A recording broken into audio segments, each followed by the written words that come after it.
After these things the word of the Lord came to Abram in a vision, saying, "Do not be afraid, Abram. I am your shield, your exceedingly great reward." But Abram said, "Lord God, what will you give me, seeing I go childless, and the heir of my house is Eliezer of Damascus?" Then Abram said, "Look, you have given me no offspring. Indeed, one born in my house is my heir." And behold, the word of the Lord came to him, saying, "This one shall not be your heir, but one who will come from your own body shall be your heir." Then he brought him outside and said, "Look now toward heaven, and count the stars if you are able to number them." And he said to him, "So shall your descendants be." And he believed in the Lord, and he accounted it to him for righteousness. Then he said to him, "I am the Lord, who brought you out of Ur of the Chaldeans, to give you this land to inherit it." And he said, "Lord God, how shall I know that I will inherit it?" So he said to him, "Bring me a 3-year-old heifer, a 3-year-old female goat, a 3-year-old ram, a turtle dove, and a young pigeon." Then he brought all these to him, and cut them in two down the middle, and placed each piece opposite the other. But he did not cut the birds in two. And when the vultures came down on the carcasses, Abram drove them away. Now when the sun was going down, a deep sleep fell upon Abram, and behold, horror and great darkness fell upon him. Then he said to Abram, "Know certainly that your descendants will be strangers in a land that is not theirs, and will serve them, and they will afflict them for 100 years. And also the nation whom they serve I will judge. Afterward they shall come out with great possessions. Now as for you, you shall go to your fathers in peace. You shall be buried at a good old age. But in the 4th generation they shall return here, for the iniquity of the Amorites is not yet complete." And it came to pass, when the sun went down and it was dark, that behold, there appeared a smoking oven and a burning torch that passed between those pieces. On the same day the Lord made a covenant with Abram, saying, "To your descendants I have given this land, from the river of Egypt to the great river, the river Euphrates, the Kenite, the Kenizzites, the Cadmonites, the Hittites, the Perizzites, the Rephaim, the Amorites, the Canaanites, the Girgashites, and the Jebusites."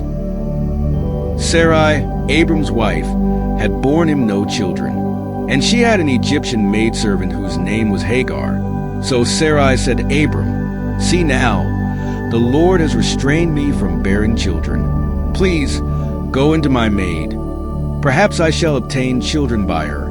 And Abram heeded the voice of Sarai.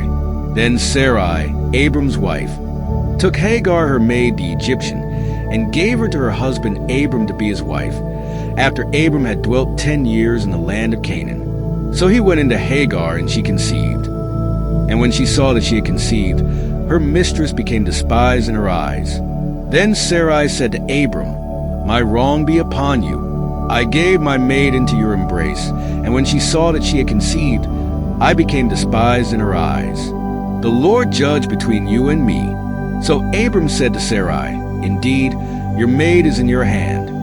Do to her as you please." And when Sarai dealt harshly with her, she fled from her presence.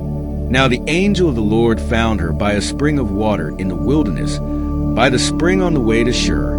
And he said, "Hagar, Sarai's maid, where have you come from? And where are you going?" She said, "I am fleeing from the presence of my mistress Sarai." The angel of the Lord said to her, "Return to your mistress and submit yourself under her hand."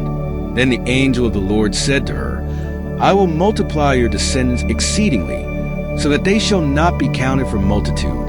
And the angel of the Lord said to her, "Behold, you are with child, and you shall bear a son. You shall call his name Ishmael, because the Lord has heard your affliction. He shall be a wild man. His hand shall be against every man, and every man's hand against him. And he shall dwell in the presence of all his brethren." Then she called the name of the Lord who spoke to her, "You are the God who sees." For she said, "Have I also here seen him who sees me?" Therefore the well was called Beer Lahai Roi. Observe, it is between Kadesh and Bered. So Hagar bore Abram a son, and Abram named his son whom Hagar bore Ishmael. Abram was 86 years old when Hagar bore Ishmael to Abram. When Abram was 99 years old, the Lord appeared to Abram and said to him, I am Almighty God. Walk before me and be blameless, and I will make my covenant between me and you, and will multiply you exceedingly. Then Abram fell on his face, and God talked with him, saying, As for me, behold, my covenant is with you, and you shall be a father of many nations. No longer shall your name be called Abram, but your name shall be Abraham. For I have made you a father of many nations. I will make you exceedingly fruitful, and I will make nations of you, and kings shall come from you. And I will establish my covenant between me and you and your descendants after you in their generations, for an everlasting covenant, to be God to you and your descendants after you. Also I give to you and your descendants after you the land in which you are a stranger, all the land of Canaan, as an everlasting possession, and I will be their God. And God said to Abraham, As for you, you shall keep my covenant, you and your descendants after you throughout their generations. This is my covenant which you shall keep between me and you and your descendants after you. Every male child among you shall be circumcised, and you shall be circumcised in the flesh of your foreskins, and it shall be a sign of the covenant between me and you. He who is 8 days old among you shall be circumcised, every male child in your generations. He who is born in your house or bought with money from any foreigner who is not your descendant. He who is born in your house and he who is bought with your money must be circumcised. And my covenant shall be in your flesh for an everlasting covenant. And the uncircumcised male child who is not circumcised in the flesh of his foreskin, that person shall be cut off from his people. He has broken my covenant. Then God said to Abraham, As for Sarai your wife, you shall not call her name Sarai, but Sarah shall be her name. And I will bless her, and also give you a son by her. Then I will bless her, and she shall be a mother of nations. Kings of people shall be from her. Then Abraham fell on his face and laughed, and said in his heart, Shall a child be born to a man who is 100 years old? And shall Sarah, who is 90 years old, bear a child? And Abraham said to God, Oh, that Ishmael might live before you. Then God said, No, Sarah your wife shall bear you a son, and you shall call his name Isaac. I will establish my covenant with him for an everlasting covenant, and with his descendants after him. And as for Ishmael, I have heard you. Behold, I have blessed him, and will make him fruitful, and will multiply him exceedingly. He shall beget 12 princes, and I will make him a great nation. But my covenant I will establish with Isaac, whom Sarah shall bear to you at this set time next year. Then he finished talking with him, and God went up from Abraham. So Abraham took Ishmael his son, all who were born in his house, and all who were bought with his money, every male among the men of Abraham's house, and circumcised the flesh of their foreskins that very same day, as God had said to him. Abraham was 99 years old when he was circumcised in the flesh of his foreskin. And Ishmael his son was 13 years old when he was circumcised in the flesh of his foreskin. That very same day Abraham was circumcised, and his son Ishmael. And all the men of his house, born in the house or bought with money from a foreigner, were circumcised with him. Then the Lord appeared to him by the terebinth trees of Mamre, as he was sitting in the tent door in the heat of the day. So he lifted his eyes and looked, and behold, 3 men were standing by him.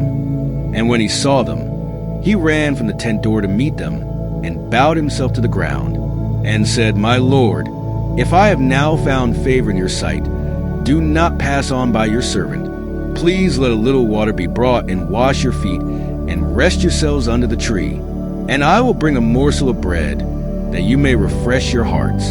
After that you may pass by, inasmuch as you have come to your servant. They said, Do as you have said. So Abraham hurried into the tent to Sarah and said, Quickly, make ready 3 measures of fine meal. Knead it and make cakes. And Abraham ran to the herd, took a tender and good calf, gave it to a young man, and he hastened to prepare it. So he took butter and milk and the calf which he had prepared, and set it before them.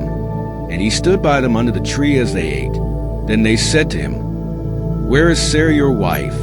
So he said, "Here in the tent." And he said, "I will certainly return to you according to the time of life. And behold, Sarah your wife shall have a son." Sarah was listening in the tent door, which was behind him. Now Abraham and Sarah were old, well advanced in age, and Sarah had passed the age of childbearing. Therefore Sarah laughed within herself, saying, "After I have grown old, shall I have pleasure, my Lord being old also?" And the Lord said to Abraham, "Why did Sarah laugh, saying, Shall I surely bear a child, since I am old? Is anything too hard for the Lord? At the appointed time I will return to you, according to the time of life, and Sarah shall have a son." But Sarah denied it, saying, "I did not laugh," for she was afraid. And he said, "No, but you did laugh." Genesis 18, the Lord's judgment on Sodom. Then the men rose from there and looked towards Sodom, and Abraham went with them to send them on the way. And the Lord said, "Shall I hide from Abraham what I am doing? Since Abraham shall surely become a great and mighty nation, and all the nations of the earth shall be blessed in him. For I have known him, in order that he may command his children and his household after him, that they keep the way of the Lord, to do righteousness and justice, that the Lord may bring to Abraham what he has spoken to him." And the Lord said, "Because the outcry against Sodom and Gomorrah is great, and because their sin is very grave, I will go down now and see whether they have done altogether according to the outcry against it that has come to me. And if not, I will know." Then the men turned away from there and went towards Sodom. But Abraham still stood before the Lord. And Abraham came near and said, "Would you also destroy the righteous with the wicked? Suppose there were 50 righteous within the city. Would you also destroy the place and not spare it for the 50 righteous that were in it? Far be it from you to do such a thing as this, to slay the righteous with the wicked, so that the righteous should be as the wicked. Far be it from you. Shall not the judge of all the earth do right?" So the Lord said, "If I find in Sodom 50 righteous within the city, then I will spare all the place for their sakes." Then Abraham answered and said, "Indeed now, I who am but dust and ashes have taken it upon myself to speak to the Lord. Suppose there were 5 less than the 50 righteous. Would you destroy all of the city for lack of 5? So he said, "If I find there 45, I will not destroy it." And he spoke to him yet again and said, "Suppose there should be 40 found there?" So he said, "I will not do it for the sake of 40. Then he said, "Let not the Lord be angry, and I will speak. Suppose 30 should be found there?" So he said, "I will not do it if I find 30 there." And he said, "Indeed now, I have taken it upon myself to speak to the Lord. Suppose 20 should be found there?" So he said, "I will not destroy it for the sake of 20. Then he said, "Let not the Lord be angry, and I will speak but once more. Suppose 10 should be found there?" And he said, "I will not destroy for the sake of 10. So the Lord went his way as soon as he had finished speaking with Abraham, and Abraham returned to his place. The 2 angels came to Sodom in the evening, and Lot was sitting in the gate of Sodom. When Lot saw them, he rose to meet them and bowed himself with his face to the earth and said, "My lords, please turn aside to your servant's house and spend the night and wash your feet. Then you may rise up early and go on your way." They said, "No, we will spend the night in the town square."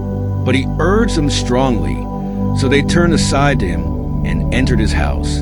And he made them a feast and baked unleavened bread, and they ate. But before they lay down, the men of the city, the men of Sodom, both young and old, all the people to the last man, surrounded the house. And they called to Lot, "Where are the men who came to you tonight? Bring them out to us, that we may know them."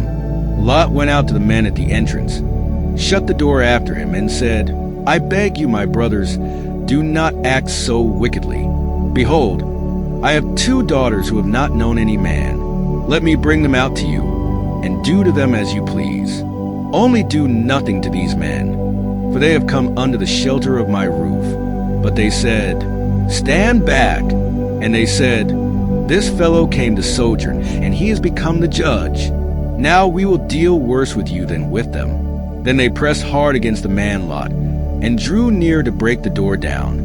But the men reached out their hands, and brought Lot into the house with them, and shut the door. And they struck with blindness the men who were at the entrance of the house, both small and great, so that they wore themselves out groping for the door. Then the men said to Lot, "Have you anyone else here? Sons-in-law, sons, daughters, or anyone you have in the city? Bring them out of the place. For we are about to destroy this place, because the outcry against its people has become great before the Lord, and the Lord has sent us to destroy it."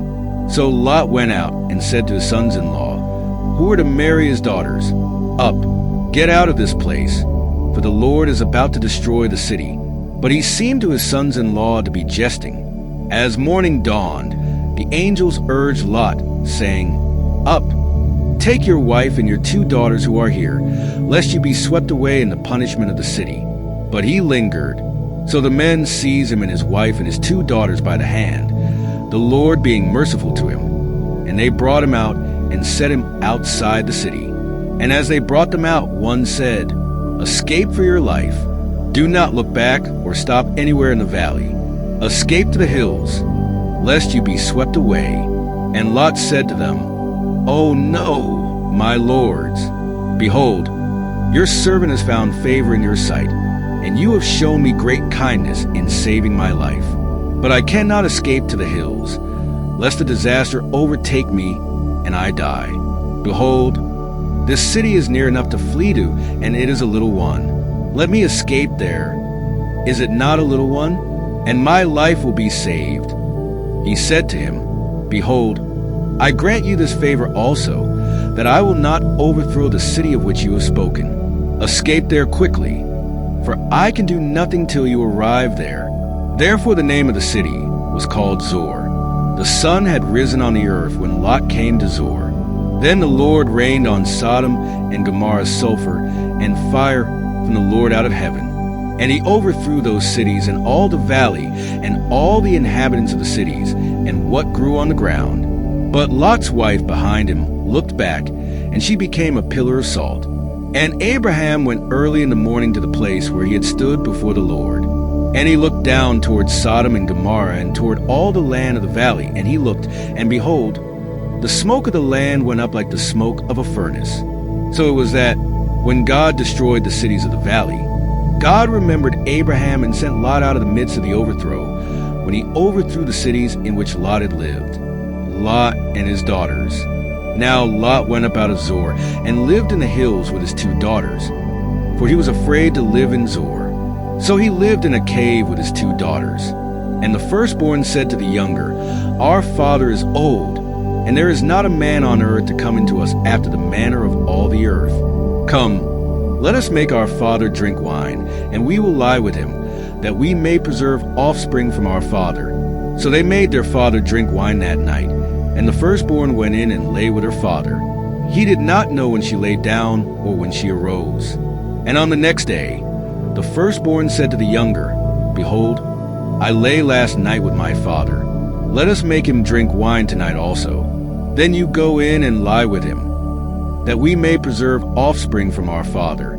So they made their father drink wine that night also, and the younger arose and lay with him. And he did not know when she lay down or when she arose. Thus both the daughters of Lot became pregnant by their father. The firstborn bore a son, and called his name Moab. He is the father of the Moabites to this day. The younger also bore a son, and called his name Ben-Ammi. He is the father of the Ammonites to this day. From there Abraham journeyed toward the territory of the Negeb, and lived between Kadesh and Shur. And he sojourned in Gerar. And Abraham said of Sarah, "She is my sister." And Abimelech king of Gerar sent, and took Sarah. But God came to Abimelech in a dream by night, and said to him, "Behold, you are a dead man because of the woman whom you had taken, for she is a man's wife." Now Abimelech had not approached her. So he said, "Lord, will you kill an innocent people? Did he not himself say to me, 'She is my sister'?" And she herself said, "He is my brother." In the integrity of my heart and the innocence of my hands, I have done this." Then God said to him in the dream, "Yes, I know that you have done this in the integrity of your heart, and it was I who kept you from sinning against me. Therefore I did not let you touch her. Now then, return the man's wife, for he is a prophet, so that he will pray for you and you shall live. But if you do not return her, know that you shall surely die, you and all who are yours." So Abimelech rose early in the morning and called all his servants and told them all these things. And the men were very much afraid. Then Abimelech called Abraham and said to him, "What have you done to us? And how have I sinned against you, that you have brought on me and my kingdom a great sin? You have done to me things that ought not to be done." And Abimelech said to Abraham, "What did you see that you did this thing?" Abraham said, "I did it because I thought, there is no fear of God at all in this place, and they will kill me because of my wife. Besides, she is indeed my sister, the daughter of my father, but not the daughter of my mother, and she became my wife. And when God caused me to wander from my father's house, I said to her, 'This is the kindness you must do me. At every place to which we come, say of me, he is my brother.' Then Abimelech took sheep and oxen and male servants and female servants and gave them to Abraham and returned Sarah his wife to him. And Abimelech said, 'Behold, my land is before you. Dwell where it pleases you.' To Sarah he said, 'Behold, I have given your brother 1,000 pieces of silver. It is a sign of your innocence in the eyes of all who are with you, and before everyone you are vindicated.' Then Abraham prayed to God, and God healed Abimelech, and also healed his wife and female slaves, so that they bore children. For the Lord had closed all the wombs of the house of Abimelech, because of Sarah, Abraham's wife. The Lord visited Sarah as he had said, and the Lord did for Sarah as he had spoken. For Sarah conceived and bore Abraham a son in his old age, at the set time of which God had spoken to him. And Abraham called the name of his son who was born to him, whom Sarah bore to him, Isaac.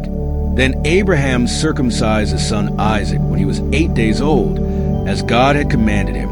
Now Abraham was 100 years old when his son Isaac was born to him. And Sarah said, "God has made me laugh, and all who hear will laugh with me." She also said, "Who would have said to Abraham that Sarah would nurse children? For I have borne him a son in his old age."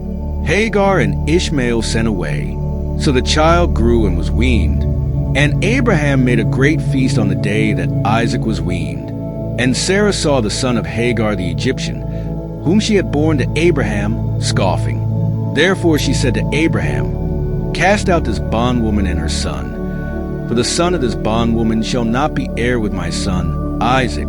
And the matter was very displeasing in Abraham's sight because of his son. But God said to Abraham, "Do not let it be displeasing in your sight because of the lad or because of your bondwoman. Whatever Sarah has said to you, listen to her voice. For in Isaac your seed shall be called. Yet I will also make a nation of the son of the bondwoman, because he is your seed." So Abraham rose early in the morning and took bread and a skin of water, and putting it on her shoulder, he gave it and the boy to Hagar, and sent her away. Then she departed and wandered in the wilderness of Beersheba. And the water in the skin was used up, and she placed the boy under one of the shrubs. Then she went and sat down across from him at a distance of about a bowshot. For she said to herself, "Let me not see the death of the boy." So she sat opposite him, and lifted her voice and wept. And God heard the voice of the lad. Then the angel of God called to Hagar out of heaven, and said to her, "What ails you, Hagar? Fear not, for God has heard the voice of the lad where he is. Arise, lift up the lad and hold him with your hand, for I will make him a great nation." Then God opened her eyes, and she saw a well of water. And she went and filled the skin with water, and gave the lad a drink. So God was with the lad, and he grew and dwelt in the wilderness, and became an archer. He lived in the wilderness of Paran, and his mother took a wife for him from the land of Egypt, a treaty with Abimelech. And it came to pass at that time that Abimelech and Phicol, the commander of his army, spoke to Abraham, saying, God is with you in all that you do. Now therefore, swear to me by God that you will not deal falsely with me, with my offspring or with my posterity. But as I have dealt kindly with you, you will deal kindly with me and with the land in which you have dwelt. And Abraham said, I will swear. Then Abraham rebuked Abimelech because of a well of water which Abimelech's servants had seized. And Abimelech said, I do not know who has done this thing. You did not tell me, nor had I heard of it until today. So Abraham took sheep and oxen and gave them to Abimelech, and the two of them made a covenant. And Abraham set 7 ewe lambs of the flock by themselves. Then Abimelech asked Abraham, What is the meaning of these 7 ewe lambs which you have set by themselves? And he said, You will take these 7 ewe lambs from my hand, that they may be my witness that I have dug this well. Therefore he called that place Beersheba, because the two of them swore an oath there. Thus they made a covenant at Beersheba. So Abimelech rose with Phicol, the commander of his army, and they returned to the land of the Philistines. Then Abraham planted a tamarisk tree in Beersheba, and there called on the name of the Lord, the everlasting God. And Abraham stayed in the land of the Philistines many days.